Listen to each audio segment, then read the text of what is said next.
Recovery 3 is now approaching.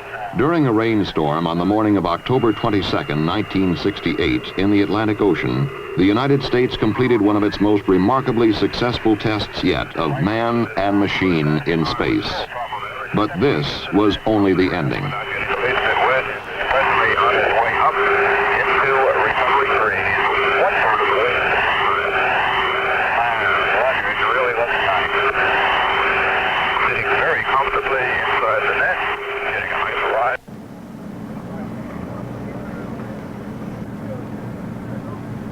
It was on a clear morning almost 11 days earlier at the Kennedy Space Center's Launch Pad 34 in Florida that we witnessed the beginning of the first manned mission in the United States Apollo program to land astronauts on the moon.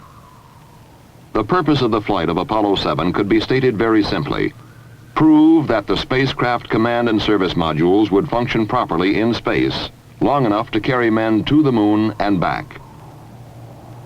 Accomplishing this was considerably less simple.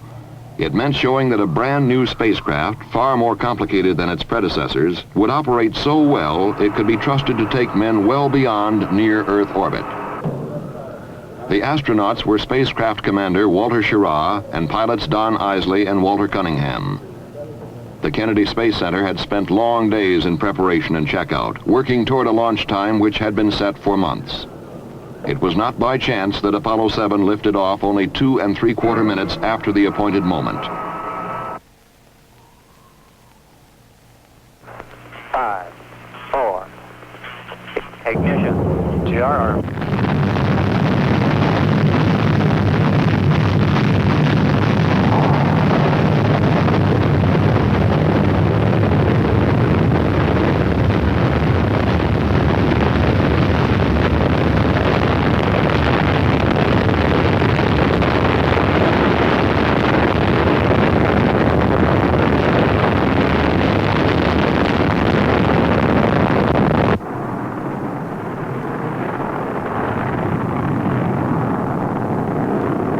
The Marshall Space Flight Center had spent years directing development and testing of the Saturn 1B launch vehicle, and it was not by chance that Apollo 7 was placed almost exactly on its planned trajectory into orbit about the Earth. Your Godspeed, Apollo 7. Thrust is okay. Roger thrust. Roll, roger.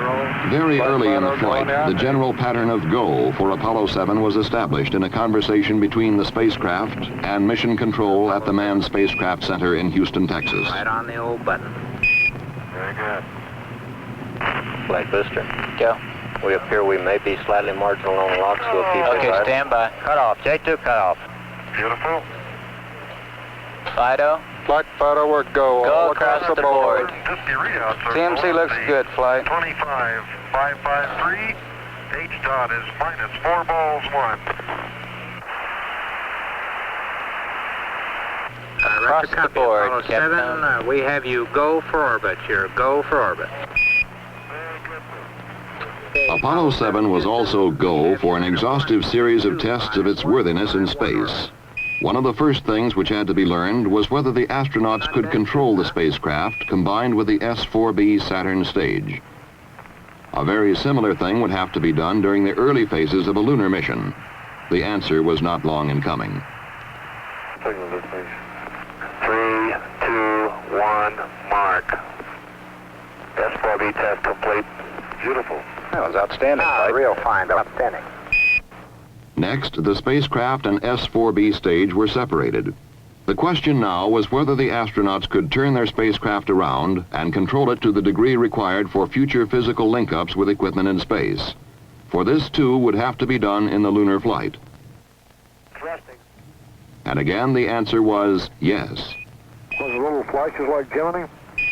Something that will not be seen in the lunar flight or in any other forthcoming Apollo mission were the panels at the top of the S-4B stage. They will simply be jettisoned in the future, but they drew comment in Apollo 7. Clean.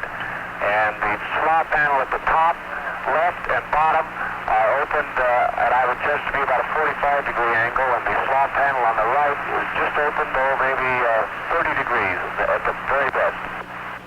Roger. Looks like you're looking at a 4-jawed angry alligator. Apollo 7 escorted its spent S-4B stage through space for perhaps 30 minutes, then departed. That's a bigger one, Tom. Rated now? Yes. Main drill, yeah. It's absolutely beautiful here. The following day, Apollo 7 burned its spacecraft propulsion system for the first 2 times in the mission and returned to its 4-jawed alligator, which was now angrier than ever. And Apollo 7, Houston, how close are you now? We're close to about 70 feet. It's tumbling rather wildly, so we're trying to stay away from it. Roger, understand. Ready to copy, Jack, go. Okay, separation. In this maneuver, Apollo 7 had accomplished the first rendezvous of the program, and in so doing had proven capable of meeting still another requirement for lunar flight. 1618 plus 1221.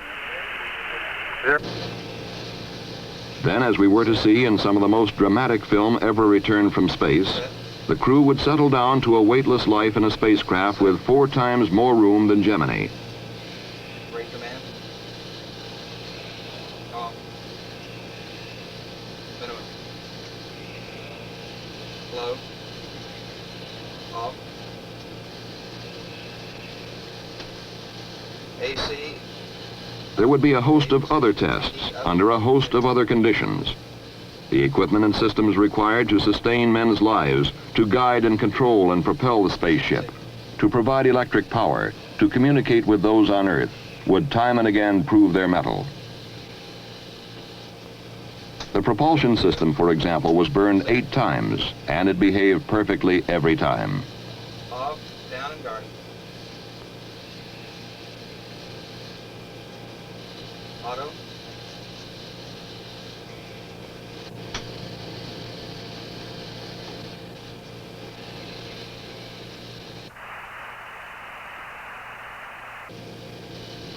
The crew worked with a telescope and a sextant, taking landmark and star sightings for navigation, as will be required for lunar flight.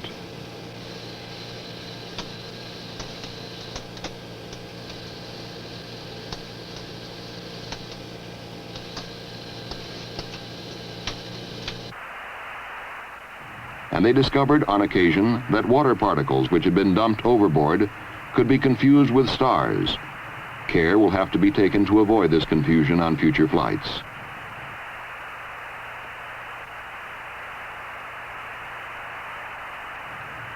All in all, though, problems were minor and generally were readily overcome or solved. The spacecraft almost seemed to grow stronger as the days went by.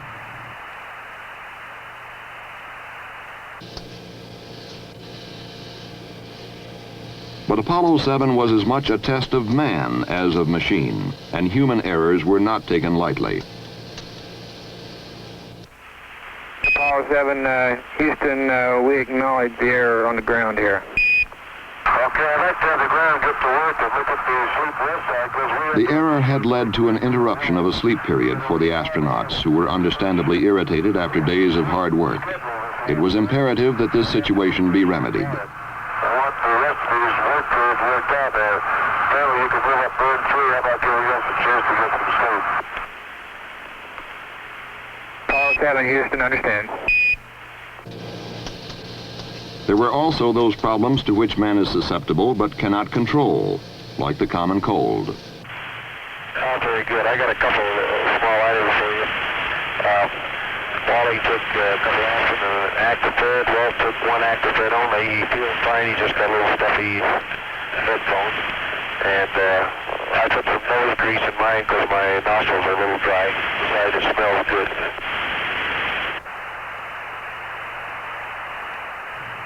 As the cold spread to all 3 astronauts, doctors feared that there might be discomfort, even pain, with eardrums as pressure increased during re-entry.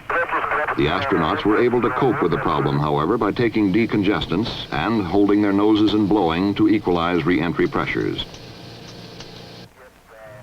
Always before, we've had to be content with merely listening to our astronauts during their flights. In Apollo 7, through the medium of television, we could actually see them in space for the first time and become better acquainted with weightless life aboard a spacecraft. You're picking up, I can read it now, just a minute. It says from that lovely Apollo something. You guys should write. Apollo room. High atop everything. Something. High atop everything. Looks good. I can see Wally Hamlet now. And Don has a smile on his face, and there's Walt. Down the Gulf Coast. Okay, what's the next one? A little closer, Wally. Says keep those cards coming. Cards and letters coming in. Coming in, folks. It's loud and clear. Roger. Good morning to everyone in television land. You're looking at the right-hand portion of the main display console. In the upper left-hand portion of your view, you would see the instrument that has to do with the cryogenics that are used to power the fuel cells and provide breathing oxygen to the spacecraft. MS 310. As the flight of Apollo 7 proceeded day by day, confidence in men and equipment grew.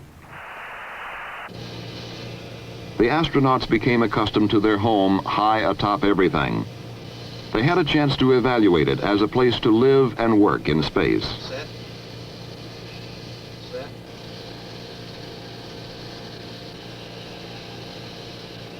Is that all?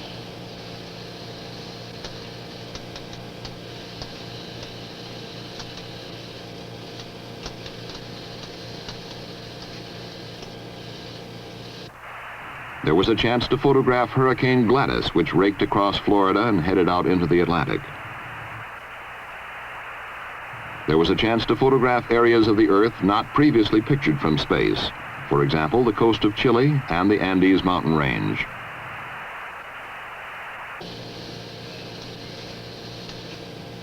The crew could evaluate such things as the importance of exercising,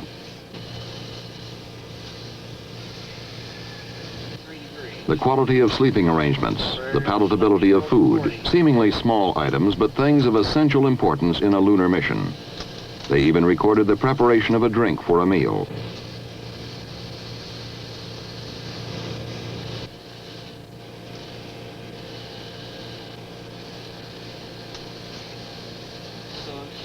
We have Comet Australia.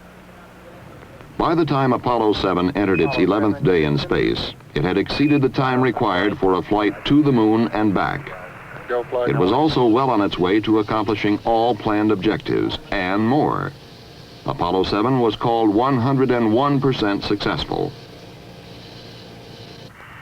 On the morning of October 22nd, 1968, Apollo 7 began its final revolution, the 163rd.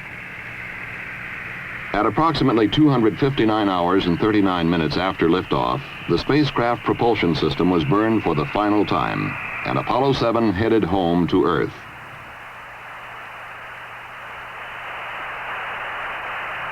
From motion picture film recorded during an earlier unmanned Apollo mission, we get some idea what the trip back through the atmosphere was like.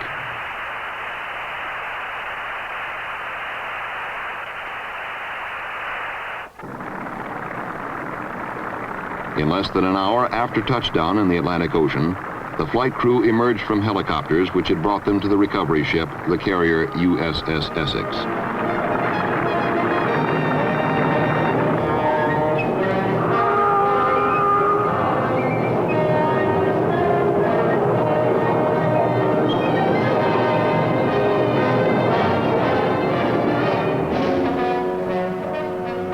The next manned Apollo flight can be undertaken with confidence that our brand new spacecraft is, as Commander Walter Schirra reported, a magnificent flying machine.